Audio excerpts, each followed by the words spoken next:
Price Lord.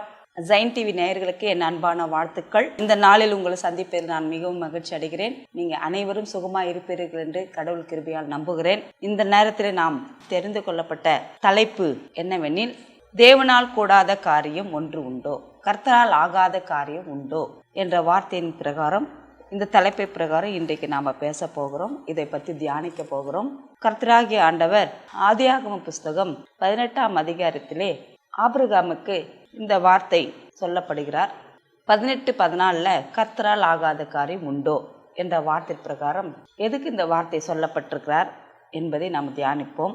ஆதியாகமம் 18ஆம் அதிகாரம் 1 முதல் 20 வசனங்கள் வரை நாம் பார்ப்போம் என்றால், கர்த்தர் மம்ரேயின் பூமியிலே ஆபிரகாம் தரிசனமாகி அவர் இந்த உஷ்ண வேளையிலே கூடார வாசலில் நின்று கொண்டிருக்கும் பொழுது 3 புருஷர்கள் அவர் எதிர்கொண்டு வருகிறார்கள். எதிர்கொண்டு வரும்பொழுது இவர் ஓடி போய், ஆபிரகாம் ஓடி தரை மட்டும் குனிந்து, ஆண்டவரே, உம்முடைய கண்களில் எனக்கு கிருபை கிடைத்ததனால் நீர் உமது அடியேனை விட்டு கடந்து போக வேண்டாம், கொஞ்சம் தண்ணீர் கொண்டு வரட்டும், உங்கள் கால்களை கழுவி மரத்தடியில் சாய்ந்து கொண்டிருங்கள், நீங்கள் உங்கள் இருதயங்களை திடப்படுத்தி கொஞ்சம் அப்பமும் கொண்டு வருகிறேன், அப்புறம் நீங்கள் உங்கள் வழியே போகலாம், இதற்காக அடியேன் இடம் வரைக்கும் வந்தீர்கள் என்றான். அதற்கு அவர்கள், நீ சொன்னபடி செய் என்றார். ஆபிரகாம் உடனே சாராளிடத்தில் ஓடுகிறார். சாராளிடத்தில் 3 படி மாவு எடுத்து, மெல்லிய மாவு எடுத்து பிசைந்து அப்பம் சுடு என்று சாராளுக்கு சொல்லுகிறார். சாராளும் கீழ்ப்படிந்து 3 படி மாவு எடுத்து மெல்லிய அந்த மாவின் மூலமாக அப்பத்தை சுடுகிறாள். தன்னுடைய வேலைக்காரிடத்திலே ஒரு கன்றுக்குட்டியை, இளம் கன்றுக்குட்டியை பிடித்து வேலைக்கார கையிலே கொடுத்து, அதை சீக்கிரத்தில் சமைத்து கொண்டு வா என்று சொல்கிறார். பாருங்களேன், கர்த்தர் தூதன் மூலமாக ஆபிரகாமை சந்தித்த பொழுது அவர்கள் இந்த உஷ்ண வேளையில், மத்தியான வேளை வெயில் நேரத்திலே அவர்கள் வருகிறார்கள். பசியோடு இருப்பார்கள். அவர்களுக்கு பசியை ஆகாரத்தையும் கொடுத்து அவர்களை பசியை தீர்க்க வேண்டும் என்பது அவருடைய நோக்கமாக இருந்தது. ஆகையினால் அந்த நேரத்திலே புதிதாக ஒரு அப்பத்தை கொடுத்து தன் வீட்டில் இருக்கிற இளங்கன்றுக்குட்டியை அந்த வேலைக்காரத்தில் கொடுத்து சமைத்து கொண்டு வந்து அந்த புருஷர்களுக்கு கொடுக்கிறார். அந்த புருஷர் கேட்கிறார்கள், உன் மனைவி சாராள் எங்கே என்றார். அப்போ சொல்றாரு, கூடாரத்தில் இருக்கிறாள் அப்படின்னு சொல்லும் பொழுது அவங்க 2 பேருக்கு குழந்தை இல்லைன்னு அந்த புருஷருக்கு தெரியுது. ஒரு உட்ப கால திட்டத்தில் நிச்சயமாக உன்னிடத்தில் திரும்ப வருவேன், அப்போது உன் மனைவியாக சாராளுக்கு ஒரு குமாரன் இருப்பான் என்றார். சாராள் அவருக்கு பின்புறமாக கூடாரவாசி இதை கேட்டு கொண்டிருக்கிறார். இதை கேட்ட உடனே அவ என்ன நினைக்கிறான்னு சொன்னாக்கா, தன் உள்ளத்திலே நகைத்து, நான் கிழவியும் என் ஆண்டவன் முதிர்ந்த வயதுள்ளவருமான பின்பு எனக்கு இன்பம் உண்டாயிருக்குமோ என்றார். பாருங்க, அவங்க நம்மளுக்கு வயசாயிடுச்சு. இப்போ அவங்க சந்திக்கும் பொழுது அவருடைய வயசு என்னன்னு சொன்னால் 99 வயசு, சாராளுக்கு 90 வயது. இப்படி இருக்கும்போது இந்த நேரத்தில் போய் ஒரு குழந்தை பிறக்கிறது ஒரு சகஜமான காரியன்றது அவங்க நினைக்கவே முடியாது. இப்போ இருக்கிற காலத்திட்டத்தில் நிறைய பேருக்கு குழந்தை இல்லாத பாக்கியம் இருக்குது. அதுக்கு என்ன காரணம்னா, நிறைய பெண்களுக்கு கர்ப்பத்தில் கட்டி இருக்குது, தைராய்டு ப்ராப்ளம் இருக்குது, உடம்புல போதுமான அளவு ரத்தம் இல்லாதனால பல பெண்கள் குழந்தை இல்லாத இருக்கிறாங்க. இதனால கணவன் மனைவி கொஞ்ச நாள் வாழ்ந்தாலும் இருவருக்கும் ஒரு சமாதானம் இல்லாத வாழ்க்கை போகிறது. இருவரும் பிரிக்கக்கூடிய ஒரு நிலைமை கூட ஏற்பட்டு, ஒரு கணவனாக இருந்தால் அவர்களை டைவர்ஸ் பண்ணிட்டு 2வது மனைவியை அவங்க மறுபடியும் திருமணம் செய்து காலமாக இருக்கிற காலத்திட்ட அந்த காலத்தில் அவர் பேர் ஆபிரகாம் என்ன செய்தார், 99 வயசு வரைக்கும் தன்னுடைய கர்த்தர் சொன்னபடியெல்லாம் விசுவாசித்து அவருடைய பாதத்திலே அவன் என்ன செய்கிறான், கீழ்ப்படிந்து அவருக்கு என்னென்ன செய்ய வேண்டும், அவர் என்ன சொன்னாரோ அதன் பிரகாரம் செய்து அவருக்கு கீழ்ப்படிந்தவனாக இருக்கப்படினால் அவருடைய ஒரு வேளை கர்த்தர் அவருடைய விசுவாசத்தை பார்த்திருக்கலாம். அந்த விசுவாசத்தின் மூலமாக கர்த்தர் அவனுடைய இந்த 3 புருஷர்களுக்கு செய்த அந்த பசி தாகத்தை கூட பார்த்திருக்கலாம். கர்த்தர் இப்படி பணிவான இந்த வயசான காலத்தில் எதிர்கொண்டு போய் பணிந்து குனிந்து அவர்களுக்கு கொடுத்திருக்கிற ஆகாரத்தின் மூலமாக அவர்களை ஆசீர்வதிச்சிருக்கலாம். ஆனால் அவர் ஒரு நாள் கேட்கிறார், ஒரு இடத்துல கேட்கிறார், எனக்கு பிள்ளை இல்லாத, நான் பிள்ளை இல்லாது இருக்கிறேனே அப்படி என்று கேட்கிறார். ஒரு இடத்துல கேட்கிறார். அப்பொழுது கர்த்தர் அந்த இடத்துல கண்டிப்பாக அவருக்கு ஒரு வாய்ப்பை கொடுக்கிறார். ஒரு காலத்திட்டத்தில் நான் வரும்பொழுது உனக்கு ஒரு குழந்தை இருக்கும் என்று கட்டாயமாக சொல்லுகிறார். அதை விசுவாசிக்கிறான். ஆனால் சாராள் அதை நம்பாதபடிக்கு அவள் உள்ளத்திலே நகைத்து, தான் கிழவியாக இருக்கிறேன், இதை எப்படி நம்புவது என்று சொல்லும் பொழுது கர்த்தர் ஆபிரகாமை நோக்கி, சாராள் நகைத்து, நான் கிழவியாக இருக்க பிள்ளை பெறுவது மெய்யோ என்று சொல்வானேன்? கர்த்தரால் ஆகாத காரியம் உண்டோ? உட்ப கால திட்டத்தில் உன்னிடத்துக்கு திரும்ப வருவேன், அப்பொழுது சாராளுக்கு ஒரு குமாரன் இருப்பான் என்று ஆபிரகாமுக்கு சொல்கிறார். சாராள் பயந்து, நான் நகைக்கவில்லை என்று மறுத்தாள். அதற்கு அவர், இல்லை, நீ என்னை நகைத்தாய் என்றார். பாருங்க, அவள் நகைக்கிறா. ஏன்னா அவருக்கு பிள்ளை, அவருடைய வழிபாடுகளெல்லாம் நின்று போயிட்டு. ஒரு பெண் ஒரு 48 வயசானால் அவர்களுக்கு வரப்போகிற அந்த வழிபாடு நின்று போய்விடும். அதற்கு பிறகு அவர்களுக்கு குழந்தை பிறப்பது என்பதே நிச்சயம் கிடையாது. ஆனால் கர்த்தர் அப்படிப்பட்ட ஒரு கர்ப்பத்தையே, செத்துப்போன ஒரு கர்ப்பத்திலே ஒரு குழந்தை உருவாக முடியும் என்று சொல்லும்பொழுது ஆபிரகாம் அதை விசுவாசித்தான், அதை நம்பின பிரகாரம் தான் அவன் என்ன செய்தான்னு சொன்னால், அதே பிரகாரம் அந்த 99 வயசுக்கு அப்புறம் சாராள் கர்ப்பம் அடைகிறாள். கர்ப்பத்தின் பிரகாரம் அந்த ஒரு குழந்தை பிறக்கிறது. அந்த குழந்தையின் மூலமாக அந்த குழந்தைக்கு பெயர் ஈசாக்கு என்று பெயர் வைக்கிறார்கள்.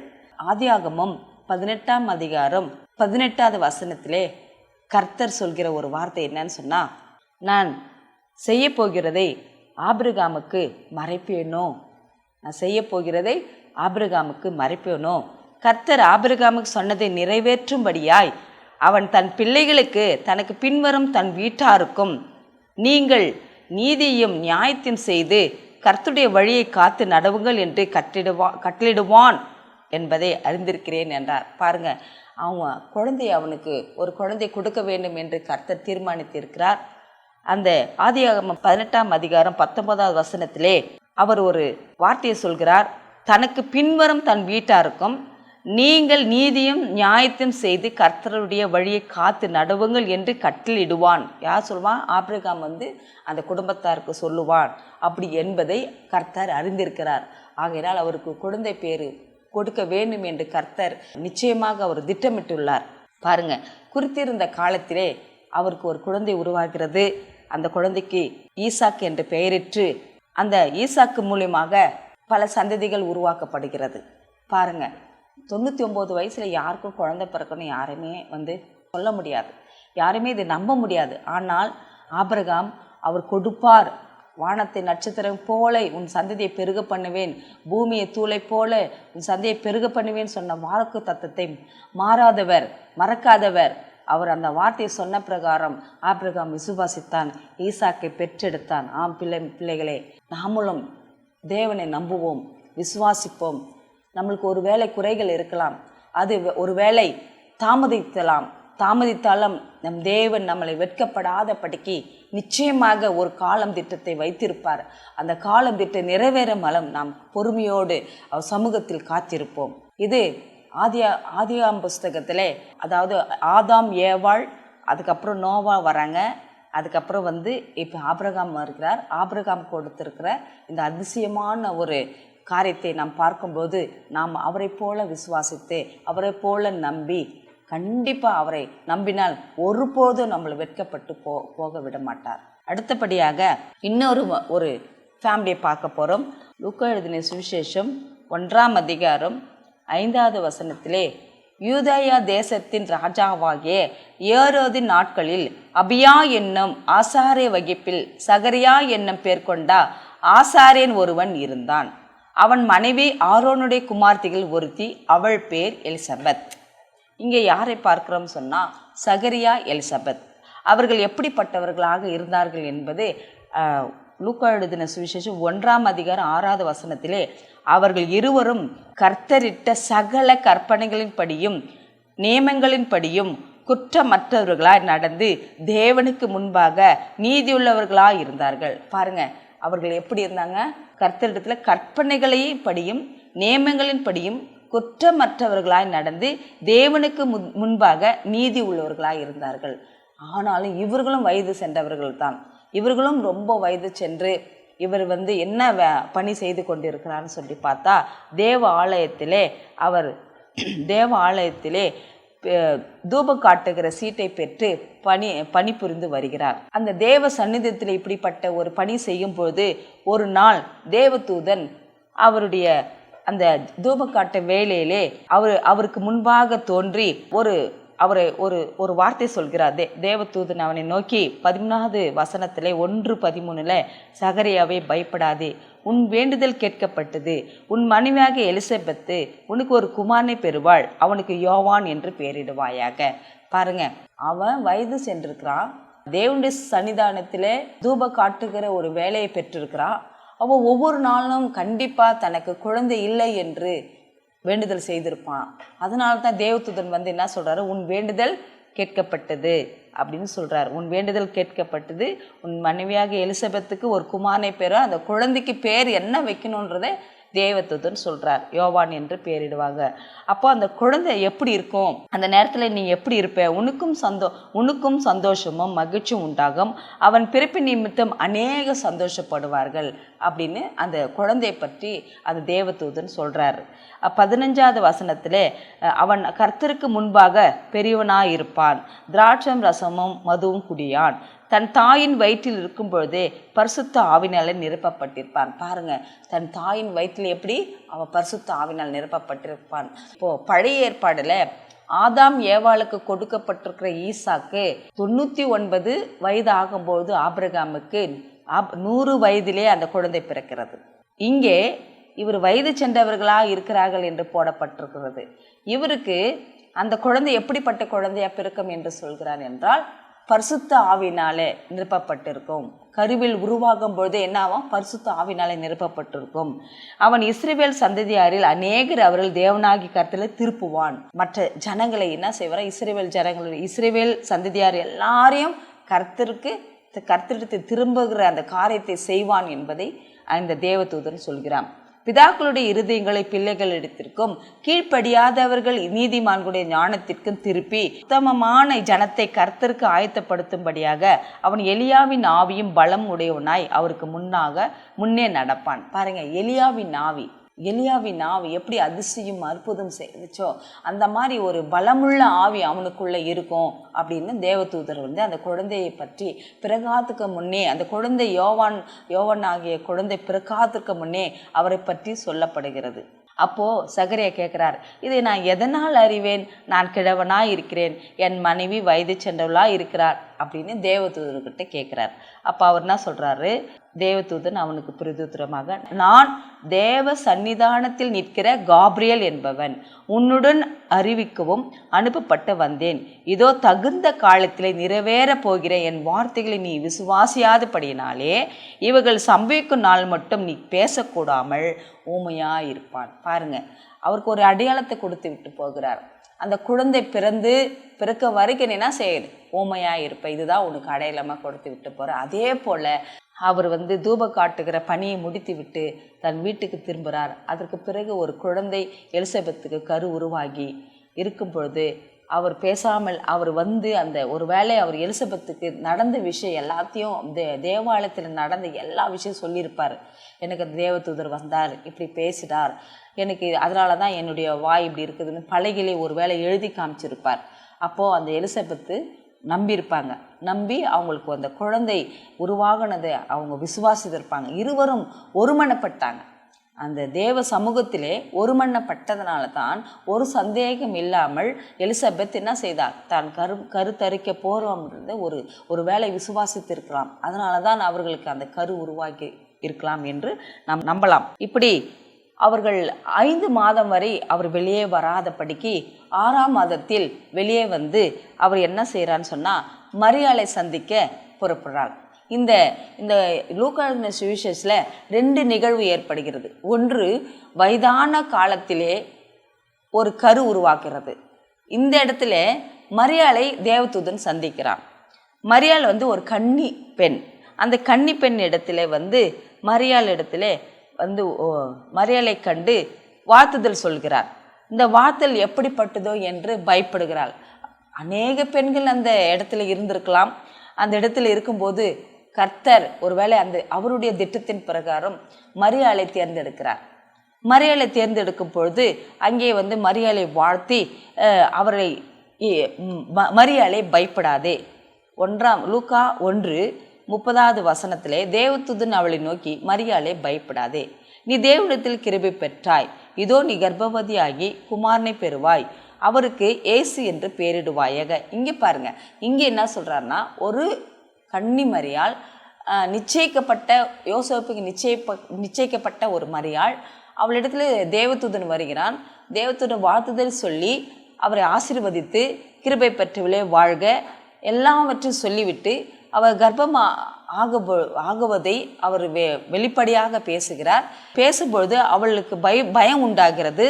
ஏன் என்றால் அவள் ஒரு கன்னி பெண்ணாக இருக்கிறதுனால திருமணம் ஆகாத பொழுது ஒரு கருவை சுமக்க வேண்டும் என்றால் ஒரு பெண்மணி என்ன வேணாலும் நினைக்கிறாவோ அப்படியெல்லாம் நினைக்கிறாங்க. அப்படி நினைக்கும் போது அப்போது தேவதூதன் மரியாளே நீ பயப்படாதே, நீ தேவனிடத்தில் கிருபை பெற்றால் இதோ நீ கர்ப்பவதியாகி ஒரு குமாரனை பெறுவாள், அவருக்கு இயேசு என்று பெயரிடுவாயாக. இந்த அதிகாரத்தில் அந்த எலிசபெத்துக்கும் சகரியாவுக்கு பிறக்கிற குழந்தைக்கு அந்த யோவான் பேரிட வேண்டும் என்று தேவதூதன் சொன்னான். இங்கே மரியாளிடத்தில் இந்த குழந்தை பிறக்கும், அந்த குழந்தைக்கு இயேசு என்று பெயரிடுவாயாக. அப்போது அதுக்கு விளக்கம் கொடுக்கிறார்.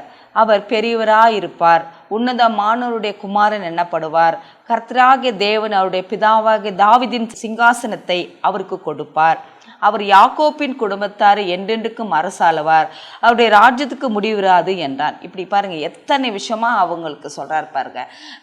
இயேசு என்று பெயரிட்ட பொழுது அவர் எப்படிலாம் அவருடைய குணநலன்கள் இருக்கும் அப்படின்னு சொல்லும் பொழுது, ஒன்று அவர் பெரியவராக இருப்பார், ரெண்டாவது உன்னதமானவருடைய குமாரன் என்னப்படுவார், மூன்றாவது கர்த்தராகிய தேவன் அவருடைய பிதாவாகிய தாவீதின் சிங்காசனத்தை அவருக்கு கொடுப்பார், அடுத்து அவர் யாக்கோப்பின் குடும்பத்தாரை என்றென்றுக்கும் அரசாளுவார், அவருடைய ராஜ்யத்திற்கு முடிவே இராது என்றார். இப்படிப்பட்ட காரியங்களை அவருடைய குணநலன்கள் எப்படி இருக்கும், அந்த குழந்தை எப்படி இருக்கும் என்றது அவருக்கு விளக்கம் கொடுக்கிறார் மரியாள் இடத்துல தேவதூதன். அப்போ மரியாள் கேட்கிறார், இது எப்படி ஆகும், புருஷனே அறியேனே என்றாள். புருஷனே நான் இப்போ எனக்கு நிச்சயம் தான் பண்ணியிருக்கிறாங்க, நான் என்ன பண்ணல, இன்னும் திருமணத்தையும் நான் பண்ணலை, அப்போ நான் இது எதனால் அறிவேன், எப்படி ஆகும் அப்படின்னு கேட்கும்பொழுது தேவதூதன் சொல்கிறார், பரிசுத்த ஆவி உன்மேல் வரும், உன்னதமானுடைய பலன் உன்மேல் நிழலிடும், ஆதலால் உன்னிடத்தில் பிறக்கும் பரிசுத்தம் உள்ளது தேவனுடைய குமாரன் என்னப்படும். இந்த 35வது வசனத்துக்கும் இந்த 18வது வசனத்துக்கும் நீங்கள் பார்த்தீங்கன்னா, இதில் எதனால் அறிவேன், நான் கிழவனாக இருக்கிறேன், என் மனைவி வயது சென்றவளாக இருக்கிறான் இங்கே எலிசபெத்துக்கு சொல்கிறார். அப்போ அதுக்கு முன்னாடி 17வது வசனத்தில் அந்த குழந்தையை பற்றி அந்த யோவான் பிறக்கும் போகிறதுக்கு முன்னாடி அவன் எப்படிப்பட்டவனாக இருப்பான் என்பதை இங்கே தேவதூதர் சொல்கிறாரு. எப்படி இருப்பான்னு சொன்னார், பிதாக்குடைய இருதயங்களை பிள்ளைகள் இடத்திற்கும் கீழ்ப்படியாதவர்கள் நீதிமான்களுடைய ஞானத்திற்கும் திருப்பி உத்தமமான ஜனத்தை கர்த்தருக்கு ஆயத்தப்படுத்தும்படியாக அவன் எலியாவின் ஆவியும் பலமும் உடையவனாய் அவருக்கு முன்னே நடப்பான். அப்பொழுது சகரியா தேவதூதனை நோக்கி, இதை நான் எதனால் அறிவேன். பாருங்க, அவரும் இந்த இடத்துல பரிசுத்த ஆவினால தான் நிரப்பப்பட்டு இருப்பார் அப்படின்னு யோவா ஸ்நானகத்தை பற்றி சொல்றார். இங்கே இயேசு கிறிஸ்துவே ஒரு கன்னிமிடத்தில் பிறக்கும்போது உன்மேல் பரிசுத்த ஆவி வரும் அப்படின்னு சொல்றாரு. அப்போ இதோ உனக்கு இனத்தாவலாக இருக்கிற எலிசபெத்தும் உன் முதிர் வயதிலும் ஒரு புத்திரனை கர்ப்பம் தரித்திருக்கிறாள், மலடி எண்ணப்பட்ட அவளுக்கு இது 6ஆம் மாதம். பாருங்க, அங்கே நடக்கிற நிகழ்ச்சியை அங்கே எலிசபெத்துக்கும் சகரேக்கா நடந்த நிகழ்ச்சி அதே தேவதூதன் எங்கே சொல்கிறான், மரியாள் இடத்திற்கு சொல்கிறான். மரியாள் இடத்துக்கு சொல்லும்போது அவள் இப்பொழுது எத்தனை மாதம், 6 மாதம் ஆகிறது. அதனால அவளுக்கு என்னடி மலடினா குழந்தை இல்லாதவ, அவளே இப்போ கர்ப்பம் தரித்திரும், இவளுக்கு எப்படி இருக்கும் கேட்டதுன்னு ரொம்ப சந்தோஷம் ஒரு பக்கம் இருந்தாலும் பயமும் இருந்திருக்கும். ஒரு வேளை அவளுக்கு ஒரு மனசு சலசலப்பு கூட இருந்திருக்கலாம். இப்படி வயது சென்ற காலத்திலே ஒரு குழந்தையை கொடுத்த கர்த்தர் நம்மளையும் சுமக்க சொல்கிறாருன்றது அவர் கண்டிப்பாக என்ன சொல்கிறார், அடுத்த வார்த்தை என்ன சொல்கிறாரு, கர்த்தர் தேவனால கூடாத காரியம் ஒன்றும் இல்லை. பாருங்க, தேவனால கூடாத காரியம், அது கிழவியே இருக்கிறியா, முதிர் வயதாக இருக்கிறியா, உனக்கும் கர்த்தர் குழந்தை கொடுக்கறதுக்கு அவர் வல்லவராக இருக்கிறார், அவரால் எல்லாம் முடியும். அதே மாதிரி நீ அதாவது திருமணமாகாமல் இருக்கிறாய், ஆனால் இந்த திருமணமாகாத ஒரு இடத்துல பரிசுத்த ஆவினாலே கர்த்தர் இயேசு கிறிஸ்து பிறக்க வேண்டும் என்று பிதாவின் சித்தமாக இருக்கிறது. அதனால தான் தேவதூதர் மரியாளை சந்திக்கிறாங்க. அப்போது அதற்கு மரியாள் என்ன சொல்கிறாங்க, இதோ நான் ஆண்டவருக்கு அடிமை, உம்முடைய வார்த்தையின்படி எனக்கு ஆக கடவுது. அப்பொழுது தேவதூதன் அவரிடத்து போய்விட்டான். பாருங்க, உடனே என்ன செய்யறான்னா, நான் அடிமை ஆண்டவரே, நீங்க என்ன சொன்னாலும் அதுக்கு நான் ஒபே பண்றேன், நான் கீழ்ப்படிஞ்சு நடக்கிறேன் அப்படின்னு சொல்லிட்டு, வேறு இந்த காலத்தில் ஒரு மகள் கிட்ட ஒரு கர்த்தரே வந்து இப்படி பேசினா கூட யாரும் ஏற்றுக்கொள்ள முடியாத ஒரு விஷயமா இருக்கிறது. ஆனால் அவர் கர்த்தருக்கு பயந்த மகளாக இருந்திருக்கிறார். விசுவாசத்தோடு அதை ஏற்றுக்கொண்டார். ஏற்று அந்த கருவை சுமந்து கொள்ள வேண்டும் என்பதை கர்த்தரிடத்தில் தேவதூதரிடத்தில் சொன்னார். அவளை சுமத்தாலே அமைதியாக இல்லை. பாருங்கள், அடுத்து என்ன செய்கிறா, எலிசபெத்தை போய் பார்க்க வேண்டும் என்று ஆசையாக ஓடுறா. அங்கே ஆசையாக ஓடும்பொழுது அங்கே என்ன பண்ணுறா, சகரியா வீட்டுக்குள் பிரவேசித்து எலிசபெத்தை என்ன செய்கிறா, வாழ்த்துறா. பாருங்க, வாழ்த்துறா. எலிசபெத் மரியாளுடைய வாழ்த்துதலை கேட்டபோது அவள் வயிற்றில் இருக்கிற குழந்தை என்ன பண்ணிச்சான், துள்ளிட்டு. எலிசபெத் பரிசுத்த ஆவினால் நிரப்பப்படுகிறார். இவ பேசும்பொழுதே மரியாள் போய் வாழ்த்துதல் சொல்லும்போது எலிசபெத்து பரிசுத்த ஆவினால் நிரப்பப்பட்டு அவளை எப்படி மரியாதை எப்படி இவங்க வாழ்த்துறாங்க பாருங்க. உரத்த சத்தமாய், இப்போ 42வது வசனத்திலே உரத்த சத்தமாய், ஸ்திரீகளுக்குள்ளே நீ என்ன செய்த, ஆசீர்வதிக்கப்பட்டவள், உன் கர்ப்பத்தின் கனியும் ஆசீர்வதிக்கப்பட்டது. என் ஆண்டவருடைய தாயா என்னிடத்தில் வந்தது எனக்கு எதனால் கிடைத்தது? இதோ நீ வாழ்த்தின சத்தம் என் காதில் விழுந்தவுடனே என் வயிற்றில் உள்ள பிள்ளை களிப்பாய் துள்ளிற்று. விசுவாசித்தவளே பாக்கியவதே, கர்த்தராலே அவளுக்கு சொல்லப்பட்டவைகள் நிறைவேறும் என்றாள். பாருங்க, எலிசபெத்து அவ்வளோ அழகா மரியாளை எவ்வளோ அழகா வாழ்த்துறாங்க. அந்த மரியாள் இந்த வார்த்தைகள்லாம் கேட்ட பொழுது ஒரு 14 வார்த்தைகளால் தேவனை போற்றுகிறாள். 14 வார்த்தைகள் மூலமா. அது என்ன வார்த்தை? 1 லூக்கா 1ஆம் அதிகாரம் 46 55 வசனங்கள் வரை. அப்போது மரியாள், என் ஆத்துமாவே கர்த்தரை மகிமைப்படுத்துகிறது, என் ஆவி என் இரட்சகராகிய தேவனில் களி கூறுகிறது. அவர் தம்முடைய அடிமையின் தாழ்மையை நோக்கி பார்த்தார். இதோ இது முதல் எல்லா சந்ததிகளும் என்னை பாக்கியவதி என்பார்கள். வல்லமுடையவர் மகிமையானவைகளை எனக்கு செய்தார். அவருடைய நாமம் பரிசுத்தம் உள்ளது. அவருடைய இரக்கம் அவருக்கு பயந்திருக்கிற தலைமுறைக்கும் உள்ளது. தம்முடைய புயத்தினால் பராக்கிரம் செய்தார். இருதய சிந்தையில் அகந்தியுள்ளவர்களை சிதறடித்தார். பலவான்களை ஆசான்களிலிருந்து தள்ளி தாழ்மையானவர்களை உயர்த்தினார். பசியுள்ளவர்களை நன்மைகளால் நிரப்பி ஐஸ்வர்யமுள்ளவர்களை வெறுமையாய் அனுப்பிவிட்டார். நம்முடைய பிதாக்களுக்கு அவர் சொன்னபடி ஆபிரகாமுக்கும் அவன் சந்ததிக்கும் என்றென்றைக்கு இரக்கம் செய்ய நினைத்து தம்முடைய தாசனாக இஸ்ரவேலை ஆதரித்தார் என்றார். பாருங்க, இங்க ஆபிரகாமை மரியாள் குறிப்பிடுறார். பாருங்க, அப்ப ஆபிரகாமுக்கு 100 வயதிலே அந்த குழந்தை பிறந்தது. அதுக்கப்புறம் எலிசபெத்துக்கு இந்த குழந்தை கொடுத்திருக்கிறது. இதெல்லாம் நினைச்சு மரியாள் பிதாவை நோக்கி துதிச்சு அவ்வளோ அழகாக பாடி முடிக்கிறார். பாருங்கள், நம்ம ஒருவேளை நம்ம எந்த ஒரு காரியமும் நம்மளுக்கு நடக்காமல் போகிறதே, எந்த காரியம் நம்மளுக்கு நீண்ட நாள் நான் ஜெபித்து கொண்டே இருக்கிறேன், எந்த ஒரு ஜபத்திலும் எனக்கு விடுதலை கிடைக்கவில்லை, என் கேள்விக்கு பதில் கிடைக்கவில்லை, என் வேண்டுதலை கேட்கவில்லை என்று நாம் நினைக்கிறோம். ஆம் பிரியமானவர்களே, தேவனை நோக்கி பொறுமையோடு காத்திருக்கும் போது அவர் கால திட்டத்தை அறிந்திருக்கிற தேவன் அதற்கு உண்டான கால திட்டத்தை உனக்காக அறிந்து வைத்திருப்பார். அந்த கால திட்டம் நிறைவேறும் வளம் கர்த்தர் நோக்கி நம்ம எப்போது காத்திருப்போம். அவருக்காக நாம் காத்திருக்கும் போது நம் செயல்பாடுகள், நம் திட்டங்கள் எல்லாவற்றையும் நிறைவேற்ற வல்லவராக இருக்கிறார். இப்போது தலைவணங்கி 1 நிமிடம் ஜெபிப்போம். நேற்றும் இன்றும் என்றும் மாறாத எங்கள் நல்ல தகப்பனே, இதோ இந்த நேரத்தில் தகப்பனே, இதோ ஆபிரகாம் சந்ததியை நீ ஆசீர்வதித்து போல தகப்பனே, சகரியா எலிசபெத்து அடுவே அவர்களுக்கு வயது சென்றாலும் என் தேவனாகிய கர்த்தர் வல்லமுள்ள தேவன் பரிசுத்த ஆவினால் ஒரு குழந்தை பாக்கியத்தை கொடுத்தது போல, இதோ மரியாளிடத்திலே அடுவரே பரிசுத்த ஆவினால் இயேசு கிறிஸ்து பிறந்தது போல இன்றைக்கும் நாங்கள் அடுவரே உம்மை விசுவாசிக்கிறவர்களாக, எப்போது உமக்கு நாங்கள் காத்திருக்கிற பிள்ளைகளாக பொறுமையோடு இருந்து உம்முடைய வசனங்களை கேட்டு அதன் பிரகாரம் நடக்க எங்கள் இருதயத்தை பலப்படுத்துங்க, ஸ்திரப்படுத்துங்க, நிலைப்படுத்துங்க தகப்பனே. உமக்குள்ள எப்பொழுது வாழ எங்கள் தேவன் கிருபை தாருங்க. இந்த நாளை கொடுத்த கிருபைக்காக கொடான கொடி நன்றி செலுத்துகிறோம். துதிகன மகிமை உம்மைக்கே செலுத்துகிறேன். இயேசு கிறிஸ்து நாமத்தில் வேண்டிக் கொள்கிறேன் பிதாவே, ஆமேன்.